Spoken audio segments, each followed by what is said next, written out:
लोकसभा चुनाव में उत्तर प्रदेश की सभी 80 लोकसभा सीटों पर चुनाव लड़ने वाली बहुजन समाज पार्टी की मुखिया मायावती क्या इस बार प्रधानमंत्री पद पाने का सपना साकार कर पाएंगी?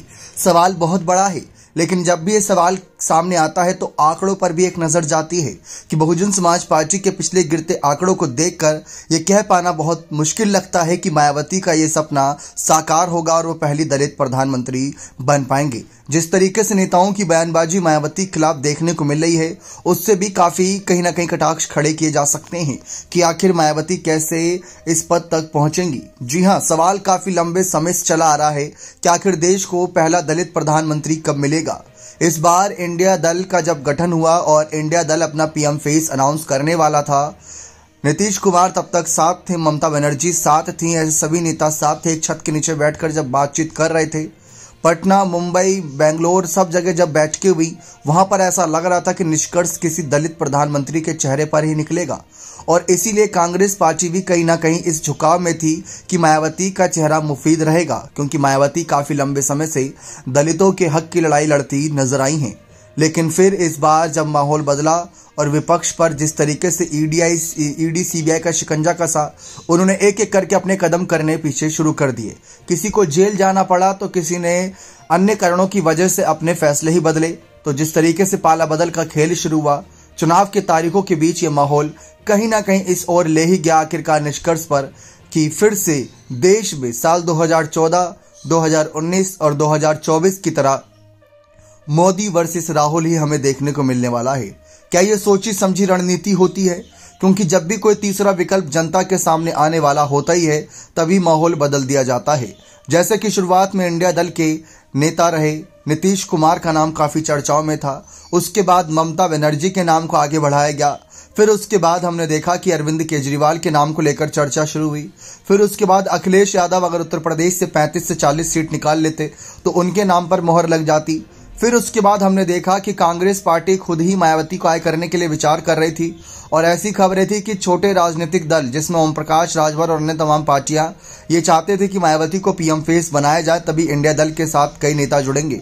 लेकिन अंत में जाकर बीजेपी वर्सेस कांग्रेस ही इस देश को देखने को मिलने वाला है, जहां एक तरफ कांग्रेस कहती है कि बीजेपी को रोकने के लिए अगर कोई सबसे आगे आएगा तो वह कांग्रेस पार्टी ही होगी, जबकि बहुजन समाज पार्टी की सुप्रीमो मायावती ने साफ कह रखा है कि इस देश को अगर किसी ने सबसे ज्यादा नुकसान पहुंचाया स्वतंत्रता के बाद से तो वह कांग्रेस और भाजपा ही है। इन दोनों ने अपनी ही रणनीतियों से अपने ही फायदे के लिए जनता का गलत इस्तेमाल किया। जिस तरीके से भ्रष्टाचार, बेरोजगारी, भुखमरी जैसे मुद्दे आज भी जनता के बीच हैं, ये सवाल खड़े करता है कि 75 वर्ष देश को हो चुके हैं आजाद हुए, लेकिन क्या जनता को उनका हक मिला है या नहीं। इसी वजह से मायावती उनके हक की लड़ाई अकेले लड़ती नजर आ रही हैं।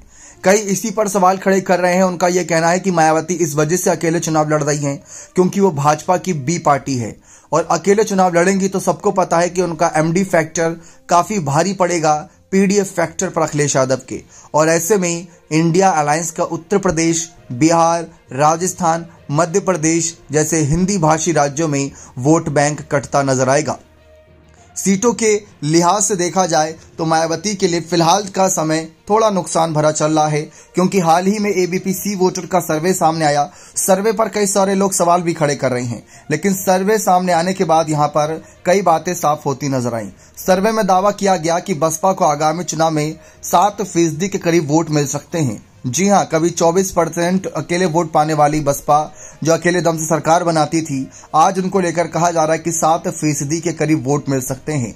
मार्च और अप्रैल के महीने में हुए अलग अलग सर्वे में यह आंकड़ा बसपा के लिए घट गया। मार्च में हुए सर्वे में जहां बसपा को 8% वोट मिल रहे थे, तो वहीं अप्रैल में यह घटकर 7% रह गया। सर्वे में एनडीए को मार्च में 51 और अप्रैल में 52%, इंडिया अलायंस को मार्च में 35 और अप्रैल में 36% वोट मिलने के आसार बताए गए। 2019 में बसपा को 13% से ज्यादा वोट मिले थे। वहीं साल 2014 के लोकसभा चुनाव में 20% के करीब वोट थे। साल 2019 के चुनाव में सपा बसपा के साथ अलायंस हुआ था। वहीं 2014 में बसपा अकेले चुनाव लड़ रही थी, लेकिन एक बार फिर से अकेले लड़ रही है तो कहीं नतीजे ना दोहरा दिए जाएं। बात वोट बैंक की ही नहीं है, बात है सीटों की भी, कि सीटों के आधार पर ही एक देश को प्रधानमंत्री मिलता है। जिसके पास जितनी सीटें अधिक रहती हैं उस पार्टी की सरकार सत्ता में आती है और फिर वह एक नेता को आय करके प्रधानमंत्री पद की शपथ दिलाता है, जो काम पिछले 2 बारी से एनडीए दल नरेंद्र मोदी को आय करके कर रही हैं। लेकिन इस बार इंडिया दल किसके नाम पर मोहर लगाएगा फाइनल, यह अभी तक कोई चिंतन मंथन नहीं हुआ है। अखिलेश यादव से जब पूछा जाता है कि आपका इंडिया अलायंस का पीएम फेस कौन होगा, तो वह कहते हैं कि हमारे पास काफी चेहरे हैं। सोचना तो एनडीए वालों को चाहिए कि जो बार बार नरेंद्र मोदी को ही आई कर देते हैं।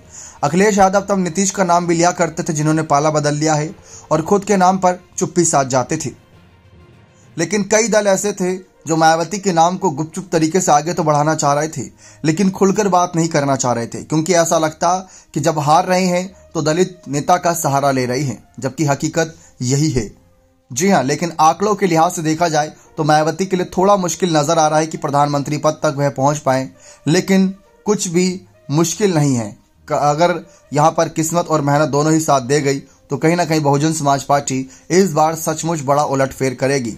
फिलहाल सर्वे तो यही बार बार कह रहे हैं कि 7%, 8% वोट मिलेगा, लेकिन हम आपको एक कड़वी हकीकत ये बताते हैं कि पिछली बार जब महागठबंधन बना था, जिसमें आरएलडी, बीएसपी और एसपी शामिल थी, ये 3 पार्टियां, उत्तर प्रदेश की ये 3 मुख्य विपक्षी पार्टियां हैं, जब ये तीनों एक साथ थी तो सर्वे यही दावा कर रहा था कि इनको 40 से 42 सीटें मिलेंगी।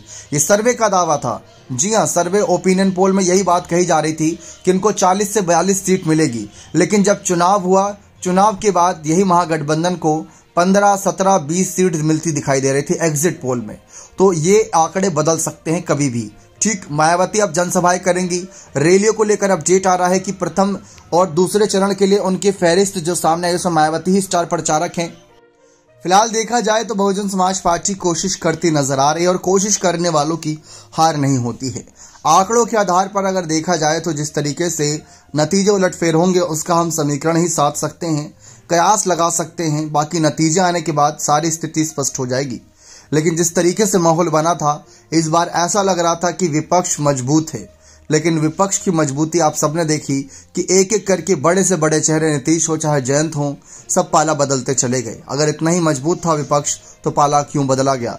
पाला इसी वजह से बदला गया क्योंकि उनको दिखा कि एनडीए ने जो दाव चले हैं आखिर में भारत रत्न देने की, वो कहीं ना कहीं बाकी विपक्ष को अपने झुकाव में लाने के लिए काफी था।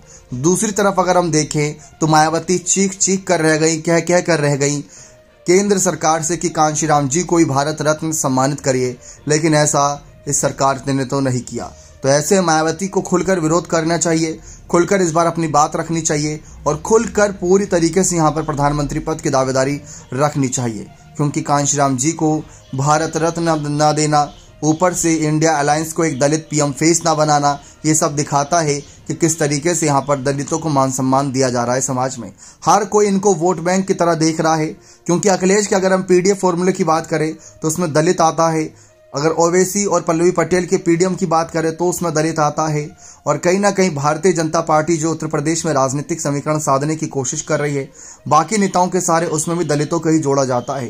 कांग्रेस पार्टी के नेता राहुल गांधी बार बार पिछड़ा दलित अल्पसंख्यक का मुद्दा उठाते हैं, विदेशों में भी जाकर उठाते हैं, लेकिन जब बात असल में हक की लड़ाई और उनको न्याय देने की आती है तो हर कोई अपने कदम पीछे कर लेता है। आपकी क्या राय है इस मसले पर कि क्या मायावती इस वक्त वोटों के आधार पर, भले ही आंकड़ों के आधार पर कहीं ना कहीं नीचे जा रहा हो उनका आंकड़ा, लेकिन क्या पीएम फेस के लिए मुफीद चेहरा है या नहीं? अपने कमेंट सेक्शन में जरूर दीजिएगा। बहुत बहुत धन्यवाद।